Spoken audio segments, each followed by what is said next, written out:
जय जय रघुवीर समर्थ. सुखा सारिखे पूर्ण वैराग्य ज्याचे, वसिष्ठा परे ज्ञान योगेश्वराचे. कवी वाल्मिका सारिखा मान्य ऐसा, नमस्कार तया सद्गुरु रामदासा. जय जय रघुवीर समर्थ. समर्थ रामदास स्वामी रचित मनाचे श्लोक क्रमांक 42 आपण आज पाहणार आहोत. मना सज्जना राघवी वस्ती कीजे, असं चौथं चरण असलेले 5 मनाच्या श्लोकांची शृंखला मधील हा शेवटचा श्लोक आहे. काय म्हटलंय? बहुता परी हेची आता धरावे, रघुनायका आपुलेसे करावे.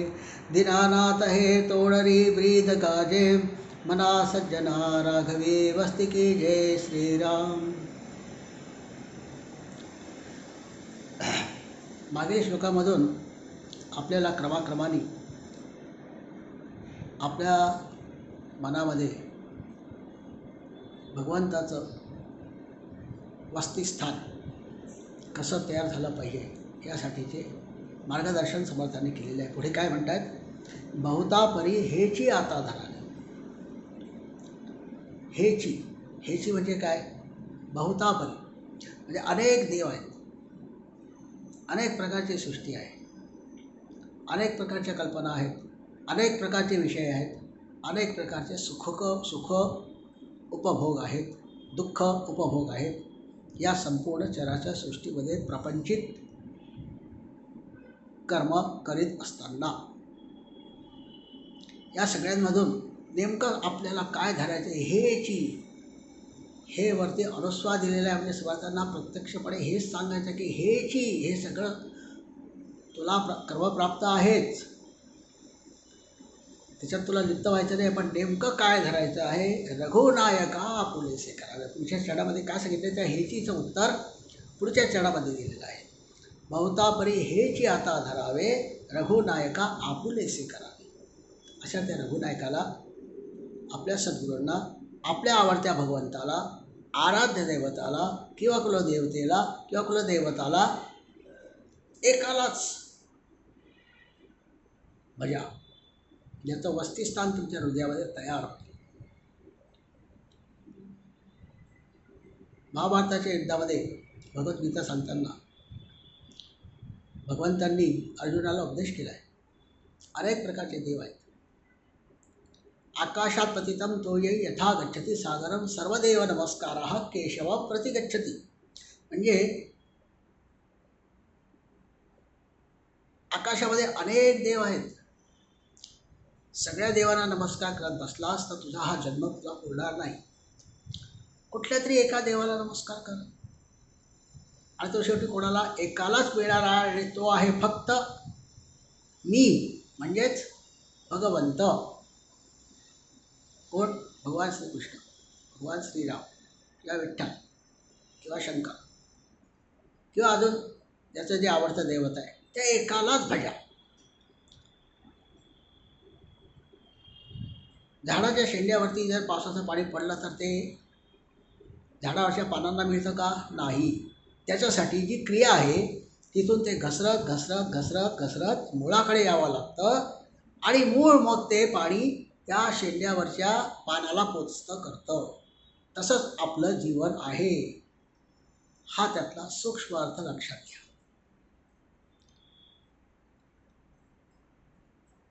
झाडावरच्या शेंड्यावरती हलणाऱ्या पानाला अनेक प्रकारची सृष्टी दिली जाते. तसंच आमचं जीवन आहे.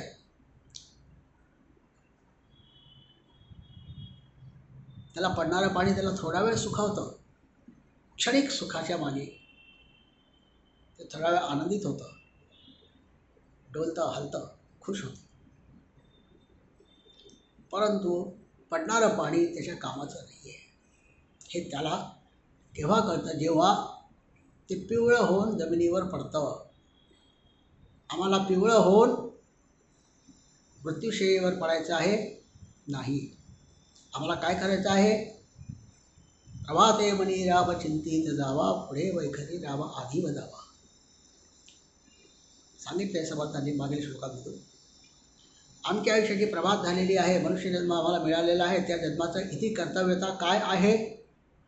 मोक्ष प्राप्त करून घेणे आणि त्यासाठी या जगामध्ये अनेक प्रकारचे सुख आणि दुःख ओतप्रोत भरलेली आहेत. तुझ्या पंचज्ञानेंद्रियांना आतमध्ये वळव. बहुतापरी हेची आता धरावे रघुनायका आपुलेसे करे. तुझ्या आतमध्ये बसलेला आहे तो, त्याचा शोध घे. दीनानाथ हे तोडरी ब्रीद गाजे. ब्रीद म्हणजे वचन, वाक्य. तोडरी म्हणजे पायामध्ये जे तोडे घालतात की तो विठ्ठला विठ्ठला विठ्ठला विठ्ठला विठ्ठला विठ्ठला विठ्ठला विठ्ठला करत नाचत असतो. आम्ही पण नाचत असतो. आमच्या पायात जर तोडरी असतील तर त्या तोडरांमधून, बांधलेल्या घुंगरांमधून आवाज काय येतो? तो नाद असतो. त्या नादामधून एकच आम्हाला सांगितलं असतं की ते नाद ब्रह्म आहे. त्या ब्रह्माच्या अधीन राहून मना सज्जना राघवी वस्ती केली.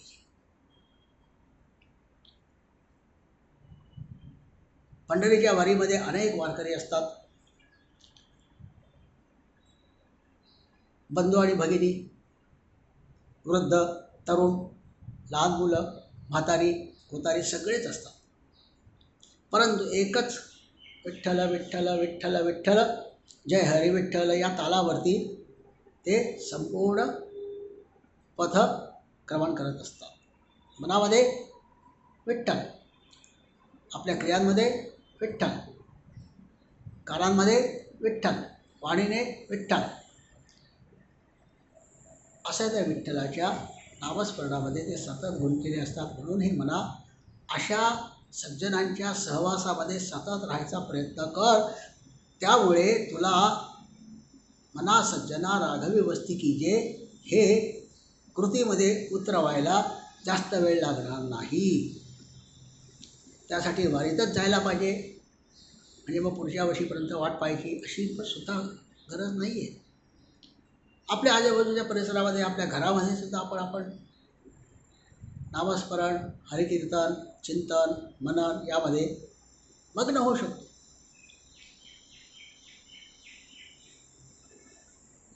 हेच समर्थांना अपेक्षित आहे. ते स्वतःसाठी काही त्यांना हवं आहे असं सांगत नाही. ते सांगतात कोणाला? तुमच्या आमच्या जीवनाचा मार्ग जो मुळातच सुसह्य आहे, तो असह्य आहे, तो सुसह्य होण्यासाठी.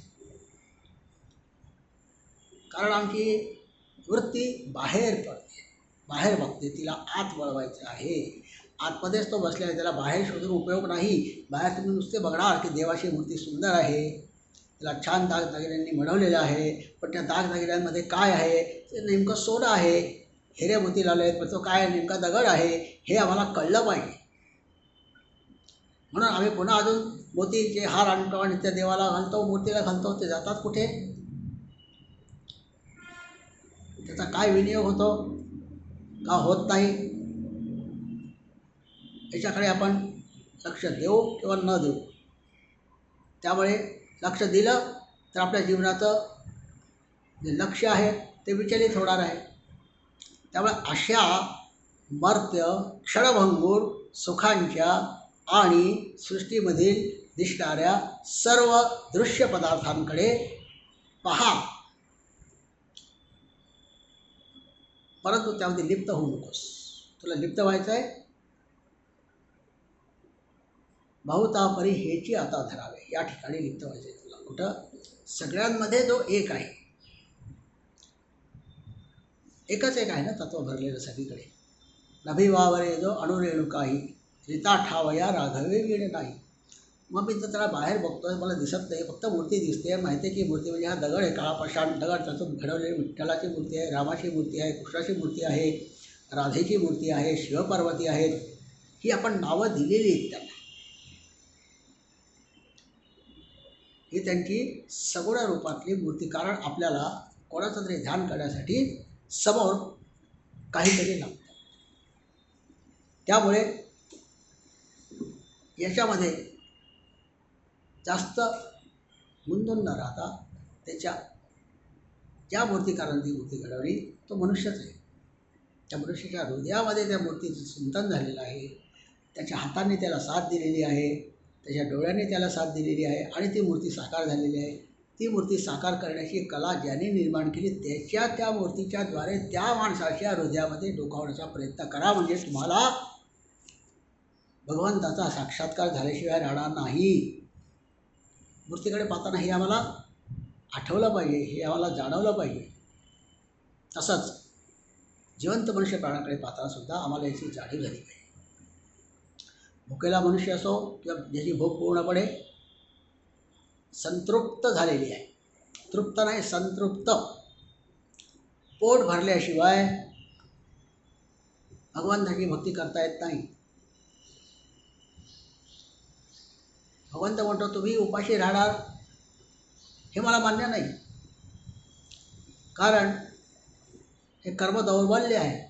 तुमच्या शरीरावरती जगणारे जीव आतमध्ये जे आहेत त्यांना तुम्ही उपासमार घडवतात, त्यांना अन्न द्या, म्हणजे तुम्ही अन्न खा, म्हणजे त्यांना अन्न मिळेल, ते जगतील, तुमचे शरीर आणि मन धष्टपुष्ट होईल, मनगटात ताकद येईल, मेंदूमध्ये ताकद येईल आणि मनसुद्धा बळकट होईल. त्यामुळे प्रपंच सोडून परमार्थ करू नका. आधी प्रपंच करावा नेटका, मग जावे परमार्थी विवेका.